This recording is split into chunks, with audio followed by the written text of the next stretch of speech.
Tell me a bit about how you travel. Um, I don't know if I have one way of traveling. I guess it's more like about adapting yourself to the opportunities of traveling you have. The first thing for having a wonderful experience of traveling is about letting all what everything which makes you being you, to be able to meet the different other people.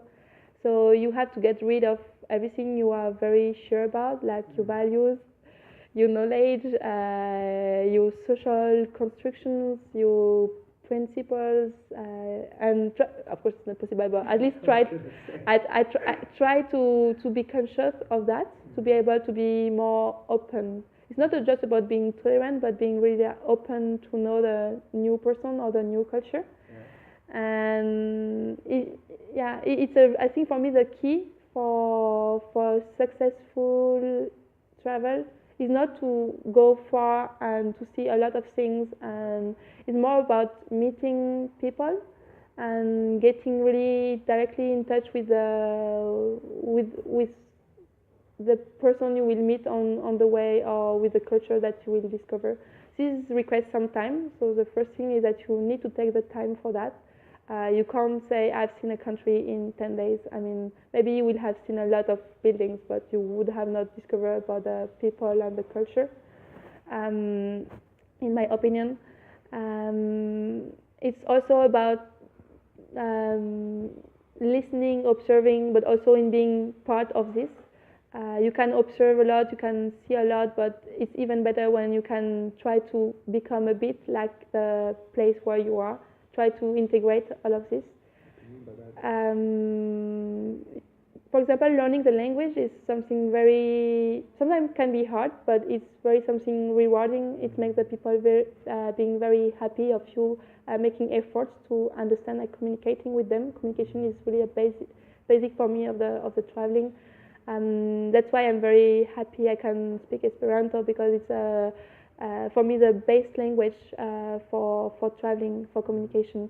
It's a language which is very neutral, where there is no insight of economical or political or cultural in the language. It's the ethical language. I don't know how to say, but it's like for me the right language for meeting people, because there is no, it's not you, it's not them, it's something in between, which is very easily accessible. It's a very easy language to speak. How long does it take to learn? It depends on people, but we usually for some studies has been done, and it's about like 10 times less than English. For example, you speak better Esperanto in 100 hours of learning than in 1,000 hours of learning English. Also, what opportunities has Esperanto opened up for you? For me, it was more about traveling, because it was what I was interested about. So it opened to me lots of like traveling networks, and I've been able to visit lots of people and places thanks to Esperanto. Stay at their places. For example, when I arrived in Hanoi, I knew nobody there, and I was able to contact people through that network, and they were able to host me for 1 month. And that could not have been possible to stay in a Vietnamese family for 1 month if we didn't have that common passion and common understanding for this like neutral ethical language. I never stay in hotels, or it's really for me traveling means going with the people and meeting the people. It also brings you like meeting very interesting person. People we try to do things in an alternative way, try to just get out of the mainstream tourism places, but we will just bring you to their normal life, and you will experience the normal life of the place where you are, or maybe in a little alternative way. So it was, for me, speaking Esperanto was really a gift. It was a gift from my parents, because it's my mother tongue, and I'm very happy I got that opening to the world. When I was young, our house was I don't know how we could call it, but like sorry. Multilingual. many different languages? No, it was. I wanted to. It was multilingual, but my house was more like a not a hotel, but it was a place of welcoming. It was a very welcoming place for Yeah. people from a lot of countries, and I've been traveling a lot by staying at home.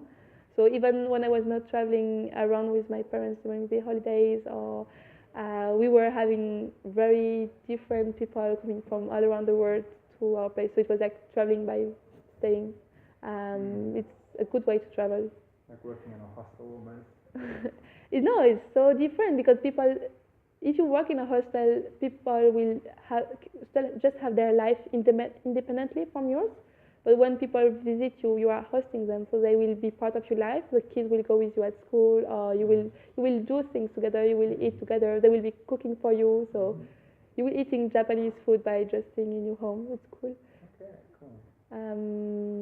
It's really easy to do this. I mean, you can just register on like traveling networks like Couchsurfing, and you can make this happen very easily. And learning Esperanto is very easy. You just type on YouTube learning Esperanto in 10 lessons, and that's it. And Okay. I've been teaching Esperanto to my friends to be able to travel with them together. Yeah. And so quick, and it's opened you lots of like opportunities. What's one of the most memorable experiences you've had while traveling? I know there's probably many, but what's the first one that comes to mind? The most Memorable. Oh yeah, I don't know. It's a very hard question. Yeah. You know the chicken story. No, not chicken story. It's really hard question. I think I just have like hundreds of pictures coming and sorry. Yeah, tell me that story. No. No, it's just like I don't know. I will have to pick up one. Yeah. So, Take your time. You can talk about something else in the meantime. Tell me a bit about your ideas about education. What is it that you see education lacking or needing? Let me change the question. Beep.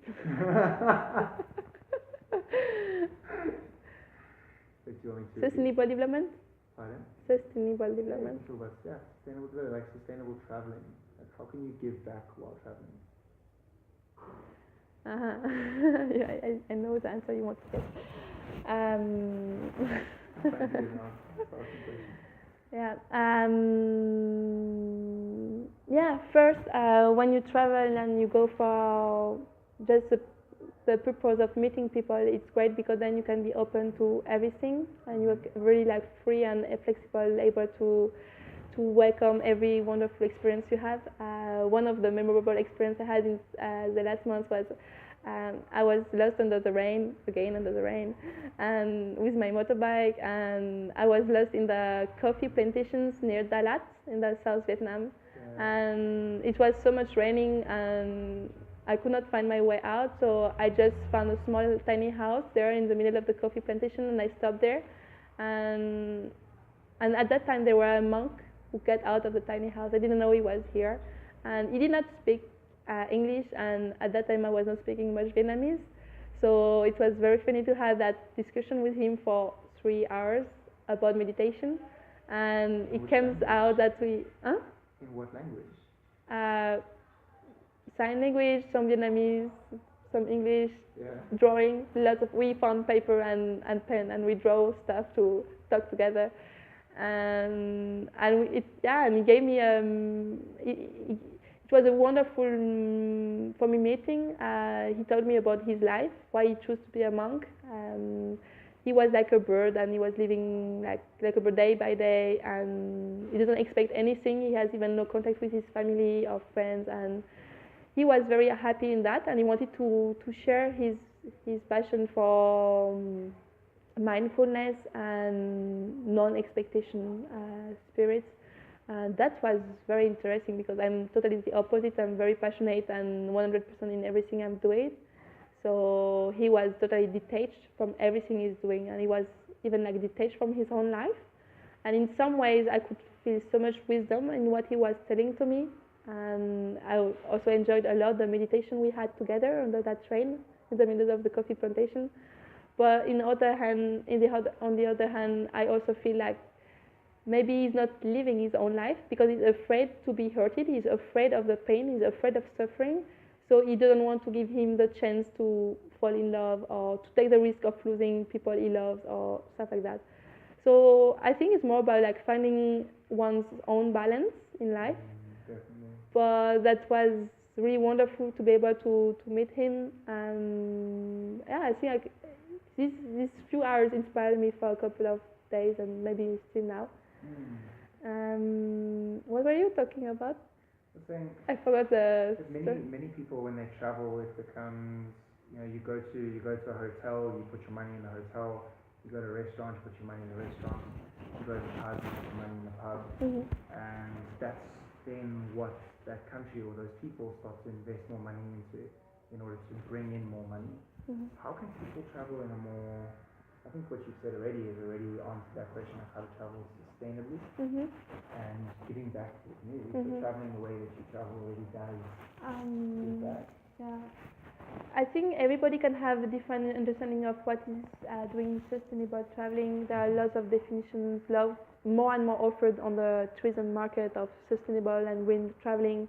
I think it's just keep it simple and keep it light.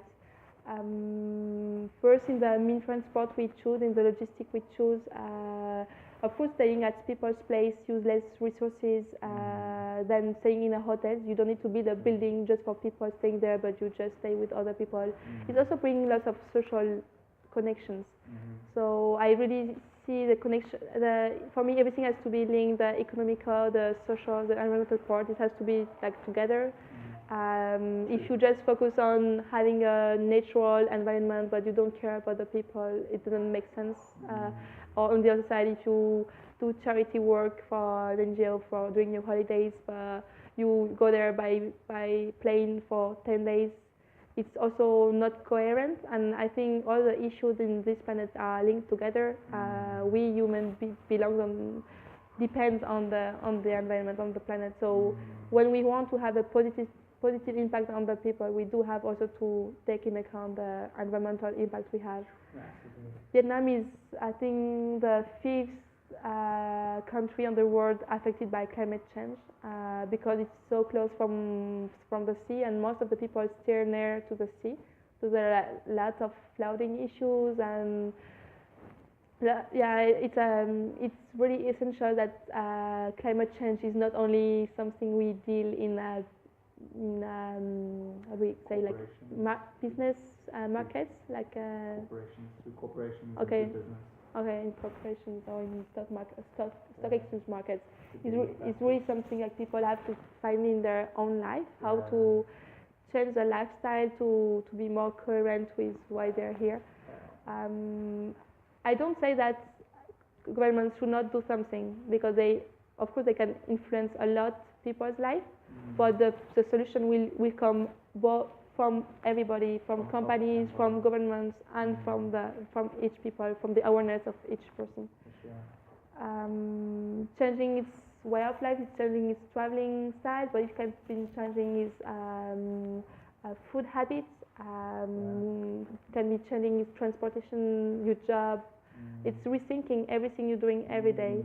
And it's really inspiring and really stimulating to rethink, not just reproduce or do things by habits, but doing things and thinking, okay, why I'm doing this and how could I do it to make it in a different or more positive way. And it makes you being also more creative. When you are more critic, when you take a step back and you look at, okay, what's your life and your lifestyle and your civilization, you also like makes you also innovate and find new lifestyles or new economical systems, and it's so exciting to be able to be creative. You have the chance to create your own world, and it's so cool. Instead of just reproducing something, you can make it yours. So it's just a big chance you have. So how come if people don't travel by plane, how could they travel more sustainably? That's the easiest way to travel is by plane, but it's the least sustainable. How do you think people could travel alternatively? There are so many ways to travel. You can meet your neighbor. I mean, your neighbor is someone which is totally different from you, and maybe who had like crazy experiences to share. Yeah. You can just go and knock at his door, and he might have lots of things to share with you. I've been learning a lot and traveling a lot by just being connected with homeless people living down to my house. They had crazy, interesting stories to share and bring me a lot of life experiences. You can use about the transportation means you have so many things. I mean, you can travel around the planet if you give you the time to do it. Anyway, the travel is not in the plane; it's when you are down on the earth, so or down on the sea or down where you were or where you want.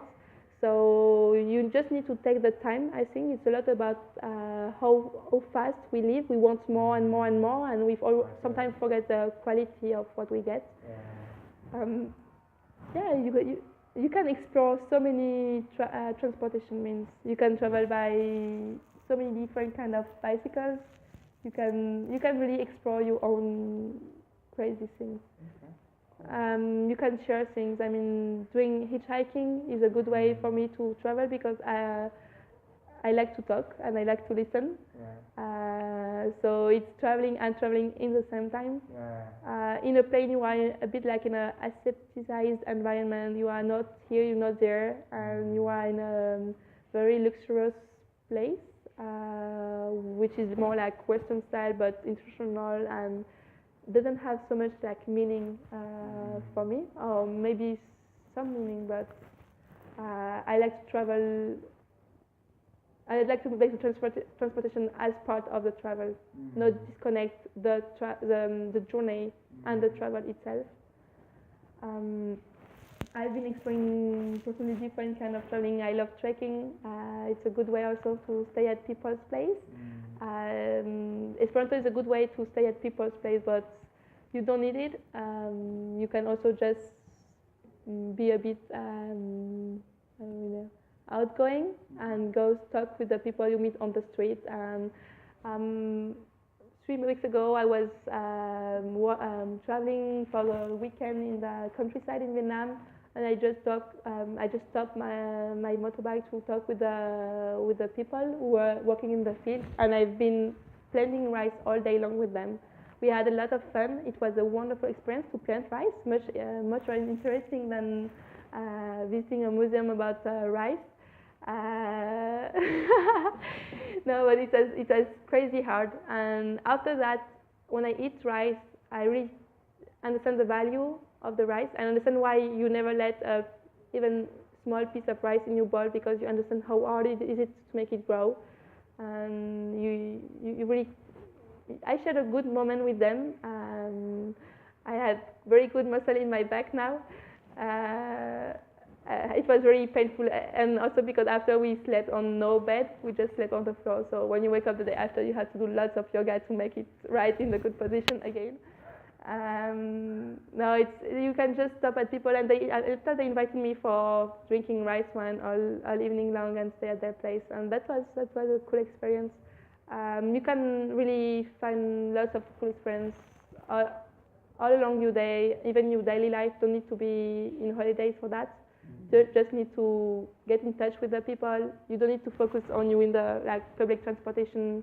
Just focus on your iPad, or you can just talk with your neighbor on the bus, and maybe you also want to share something.